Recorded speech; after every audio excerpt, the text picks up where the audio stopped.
Hello hi नमस्कार ओडिशार सबु सिनेप्रेमी भाई और भौणी मानक आम ओडिया सिनेमा चैनल को स्वागत करुछि। अभी मजा आएगा ना भिड़ो। आज कथा हवा अभिनेत्री जीना सामल केउ सिनेमा रे तांकर प्रकृत नाम रही।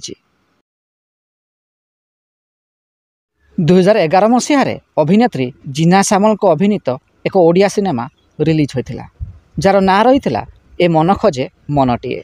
यही सिनेमा को निर्देशना देते रंजन मिश्र, संगीत निर्देशना देते सुशांत पाढ़ी।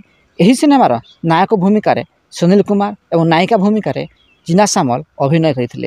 यही सिनेमाटी सेतेबेले एतटा सफलता पाई पारि नथिला। तेबे यही सिनेमा जीना सामल प्रकृत नाम रही। यही सिनेमा जीना सामल ना रही जीना। ताको भूल बुझुछु रूपाली, प्लीज जीना तू मते ता विषय किछि कहना। तेबे अभिनेत्री जीना सामल अभिनीत केउ सिनेमाटी आपणकर फेवराइट कमेंट बॉक्स रे निश्चिंत जणांतु। एवं भिडियो पसंद आसतिले लाइक शेयर और चैनल टी को सब्सक्राइब करिया को जमारू भूलिबेनी।